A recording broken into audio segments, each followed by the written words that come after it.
Welcome to the American Institute of Architects Kansas City Chapter's Legends and Leaders program. This series highlights AIA architects and others that have helped shape our community, lead the AIA, and mentor a new generation of designers.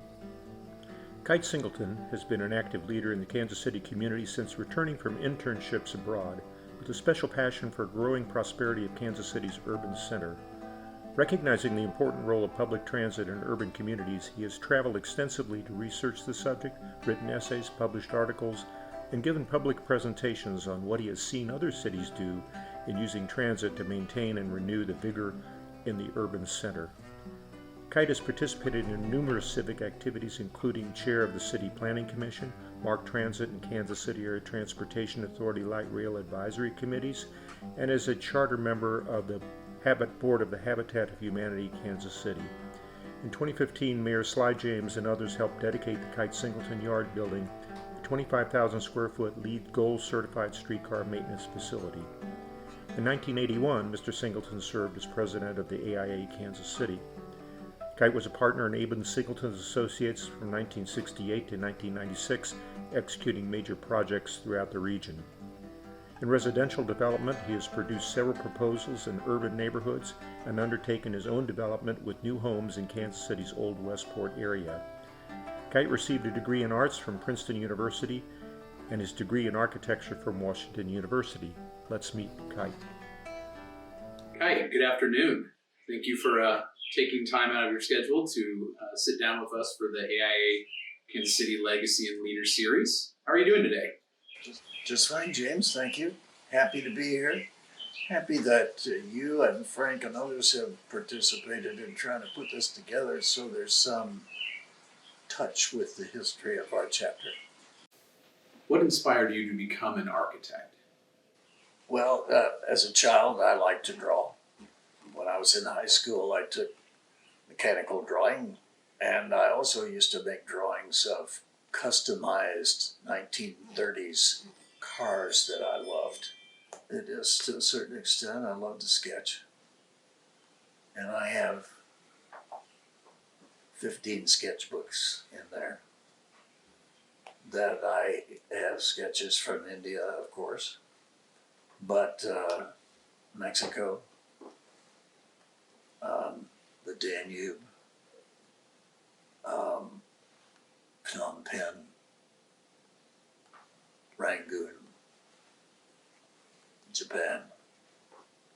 So I love to do that, and I still do it. I've taken my grandchildren out to sketch because I'd love to do it, and I'd love to introduce them to it just because I love it so much. But when I went to college without an idea about a career. I was at a liberal arts college, and the first semester I was there, I signed up for the various required courses that you have to distribute across the liberal landscape. And I signed up for a science, and they said, well, do you have an idea? Well, my dad was a doctor, and my brothers were both studying medicine. I said, well, I don't know, biology, I guess. Well, you should take pre-med biology in case you decide to go forward so you wouldn't lose that. So I did that. And as I walked across the campus from that interview, I ran into one of my Kansas City friends who was an alumnus of my high school, Pembroke Country Day School. And he said, well, you got all your courses picked? And I said, yeah, except I got one elective that I haven't really decided. He said, gosh, I'm taking a course in the history of American art and architecture, and I understand that the lecturer is fantastic. And I said, well, that sounds really interesting. So I signed up for that. Donald Egbert was the professor, and he did 2 lectures a week, and they were incredibly interesting. Furthermore, those lectures were given in the School of Architecture building. And as I walked to the lecture every week, I walked past the models and the drawings of the architecture program. This is at Princeton University, where I was an undergraduate. And I just came over me. That's what I want to do. So that's my answer to your question. That's how I got inspired to go toward architecture. You had significant experiences with international internships during your early career. Can you tell us about those experiences? In the summer between my junior and senior year, there was a Voorhees scholarship, internship that was given to a junior graduate, and I didn't get it. One of my classmates got it, and then he turned it down, so I got it. I was second in line. It's okay. Two of my classmates had jobs in New York for that summer. We rented an apartment at 23rd and Lexington Avenue. I had a job with an architectural firm at 44th and Lexington, and I took the subway every day. And on Saturdays, I bought a 15-cent subway token, and I went everywhere I wanted to. Free, not free, 15 cents. And I became enthused about what that does to the life of a city. One of my dear friends at Washington U was a classmate. She was a class behind me, and she was studying dress design. She was a native of Germany and grew up in the United States, but she was doing dress design. And when she and I became friendly, she said, if you want to do an internship, my uncle is an architect in Ludwigsburg in Germany, which is near Stuttgart. Maybe you should write to him and see if he's got an internship. And I said, would I? So I went there from November of 61 to February of 62. So that was my first formal internship. So that was sort of another internship. What happened then at Washington U was that in my second semester there, Joe Passano had invited a visiting professor from India, Balkrishna Doshi, and he took our class, and we did a study. He had been instrumental in Le Corbusier's design of Chandigarh, the new capital of the state of in the western state in northern India that had been separated by Pakistan, the subdivision of Pakistan. So they needed a new. So he was in charge of that under Le Corbusier. So he developed the idea we would do an expansion of the government complex at Jefferson City. And that's my drawing of it over in the corner there. It was, and we were in teams, and Doshi came and he had an office that was next to the drafting room, and he brought his tapes from India. So we listened to his accent and his music, and it was fascinating.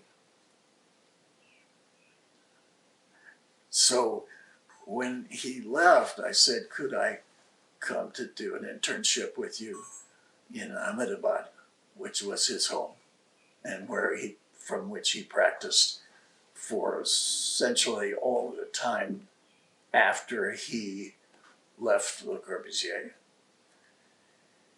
And so he said, sure.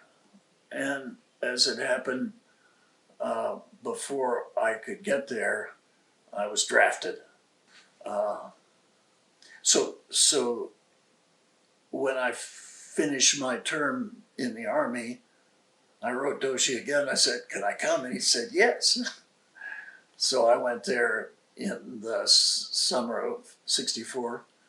I flew to London and spent 10 days getting all my visas, and I went on overland from Amsterdam through Europe, through the Middle East, through Afghanistan, and arrived in India in August of 1964, and I spent a year there, a little over a year. And though she at the time had just been commissioned to design a new town for an industrial complex that was being built by the Indian government, and this was to be a town for the workers. And so I worked on that for the whole year. Kite, you also had an internship with Clarence Kibbitt. Can you speak about that experience? Yes, I can. I came back from India, and I found that Kibbitt & Myers was the best firm in the town, and I thought that's where I want to go. So I asked for an interview with him, and he hired me on the spot.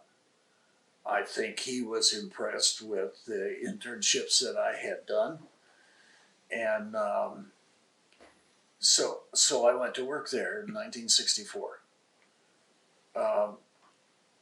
And one of the things that happened there, Clarence was a member of the City Planning Commission, and he came to the drafting room late one evening when Bob Berkebile and Tom Nelson and I and perhaps some others were there working late, trying to do our good work. And he asked us, could you guys develop an idea to change what's happening to our old buildings downtown? These good old buildings are being torn down to make room for parking. And he said, that's horrible. Can you develop an idea so the City Planning Commission may take action on this? And I looked at Tom and Burke, and we looked at each other and said, sure, we can do that. And we did. And we developed a plan of a light rail line going down Main Street and a set of garages around the loop, which would prevent cars from getting into the downtown. They'd go into parking garages, and then a jeepney that would putter around to the garages and pick people up and drop them off at various places in the center of downtown. And it was thrilling for us. I mean, here were young kids, and Tom had spent, I'm going to say, a year or more in England, so he had had a similar experience to mine in New York City. Burke was just smart, and he's a tiger, as you know. So we put that together over a period of, I don't know, a month or two, and it never went anywhere. But it was, I guess, fun for me that after that 1964 experience, when the streetcar was approved, it went down our line.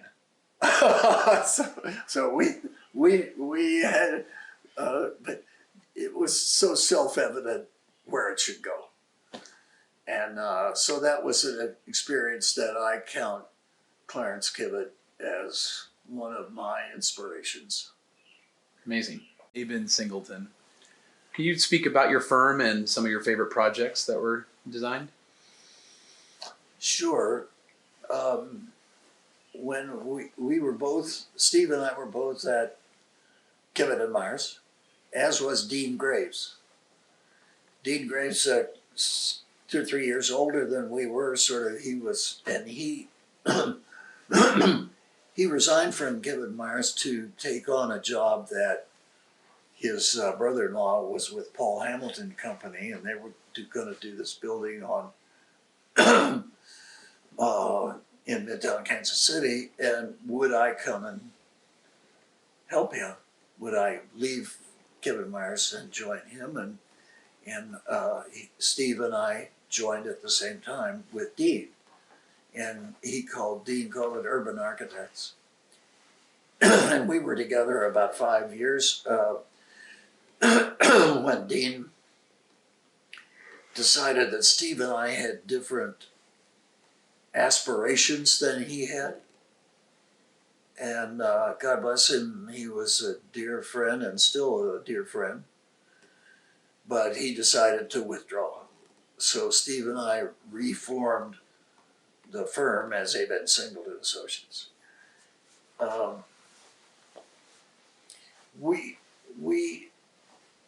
It wasn't really intentional, but we didn't do much developer work. We did lots of schools, universities. Charles Wheeler, as mayor and as Jackson County executive, got us into the juvenile detention business. We did lots of jails and courthouses.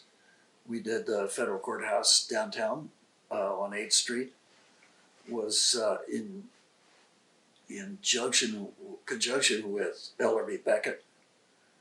And that was the biggest project we ever did. We did, after Crosby Kemper tore down the old Every Bird There building, he decided he wanted to put the headquarters, a new headquarters there, and he engaged us to do that.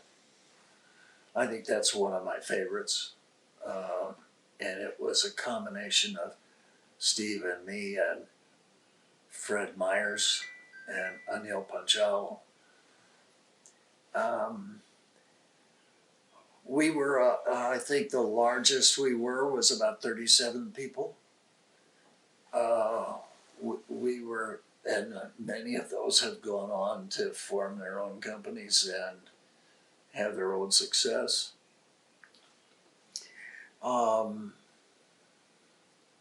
I'd have to say Steve was much better at business management than I was.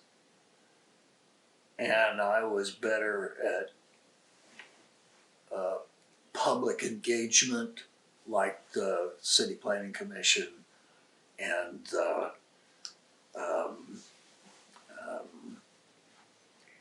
redevelopment in Columbus Park, and I was everywhere, and so we were a real good combination. Kite, after leaving Abend Singleton, you have continued to practice architecture and affect our community. What are some of those projects you have undertaken? Mike Burke got me involved in Columbus Park, and one of the things that I got really interested in is the part of Columbus Park that was sort of run down light industry and a Missouri dome for sand and salt and storage of their equipment, and so the community was interested in we got a great place here. Why we got all this crap here that's not part of the community? It's about a 20-acre project from Cherry to Gwinnett Manor, which is Troost, and and from 5th Street to 3rd Street. So I developed a whole series of sketches of how that might work, and at the same time, Marty and I were thinking about investments, and one of the things we did was when the Italian restaurant failed at the corner of Cherry and 5th Street. I can't remember the name of the Italian restaurant. It's a single woman's name. The grandson really was not good as a restaurateur, and they gave up. And when I saw those for sale signs, they had two parking lots, one across Fifth Street and one across Holmes. Marty and I bought those, and I made a plan for townhouses, and I didn't know how to make it happen. So I contacted John Hoffman and worked together with him and his group and built an 8-unit complex there. Around the same time, I was hired by the city to design and build two houses on Gillis Street, which were two townhouses that had collapsed or were not there anymore. And so I did that. Our daughter Catherine had a house on 41st Terrace in Westport, and there was a lot next to it that was vacant. So Marty and I bought that and found out that it was 2 lots. So we built 2 houses there. There was an apartment complex on Roanoke Road at 40th Street, and I was hired to be a part of redesigning the restoration of that.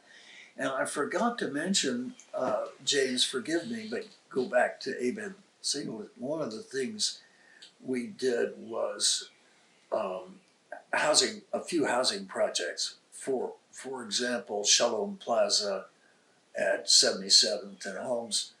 And the one that I really love is Westport House, 13 stories at Mill Street and Southwest Traffic Way.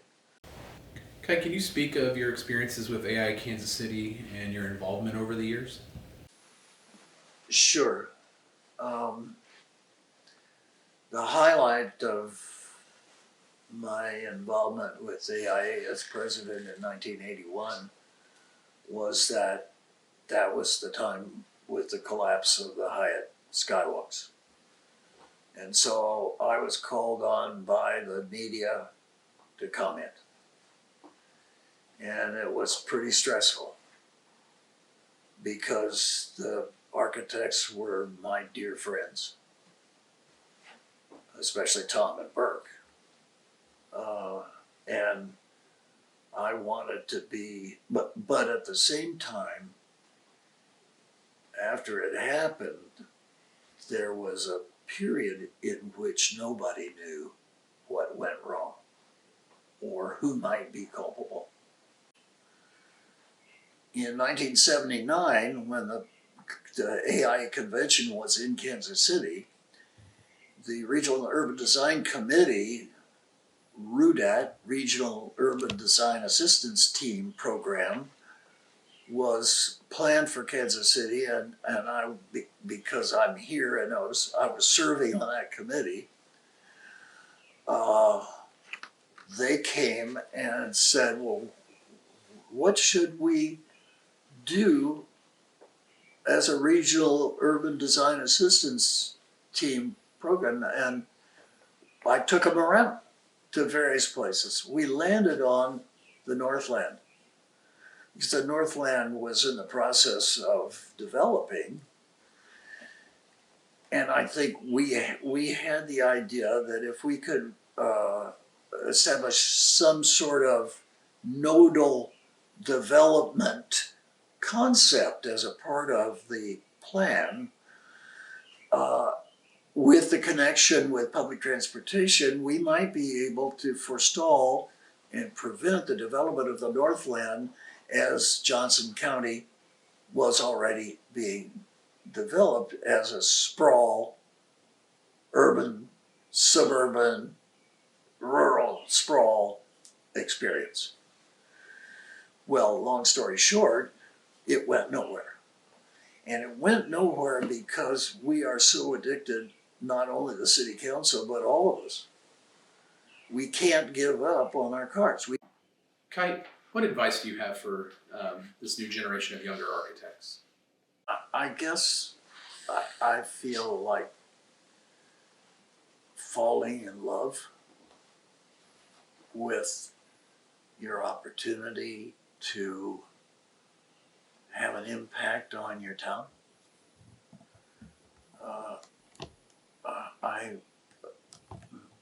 To me, emotion is really important. A commitment to something that you've been given an opportunity to change things. Why? What do you want to change? What is wrong? Lots of things are wrong. Russia is invading Ukraine is wrong. The extension of highways is wrong. It generates an inefficient land use, energy use. I mean, of course, that's a big thing for me, and that doesn't mean every young architect should be interested in what I'm interested in, but what do you see?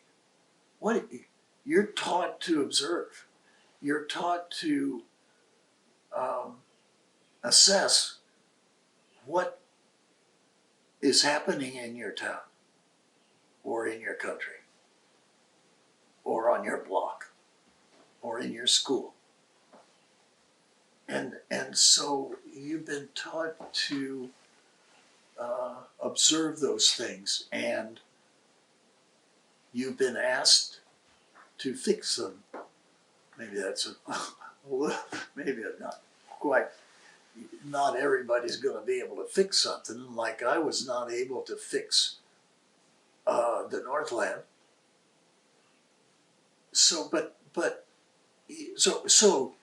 you're not omnipotent. You're not going to be able to do everything. But what can you do? Give me one little thing to do that is helpful, that you've been taught about observing, and then you've been criticized for doing things that didn't look right or achieve something. You talk about people criticizing. Well, that's what you do, and that's what you do in a crit. You get criticized for what you've done. Well, damn it, that's how you get things straightened out to do something right. If you associate yourself with people who are also trying to do, like a good architecture firm or planning firm or lawyer, whatever you're doing, if you can see there's a better way to do something. That's what I think is so important to our nation, to our world. And you're not president of the United States, or you're not head of the United Nations. You're just a young architect with a little school to do, or a house renovation, or a jail, or it doesn't matter. Whatever it is, observe. You're taught to observe. So observe. What do you see that's wonderful that you can say, damn, I want to do one of those? Kite, what led Sly James to have the streetcar maintenance building named after you? Oh my. I wrote a lot, and I was interviewed a lot, because I shot my mouth off a lot about the transit system and what it might be and how it might change the way our city would develop.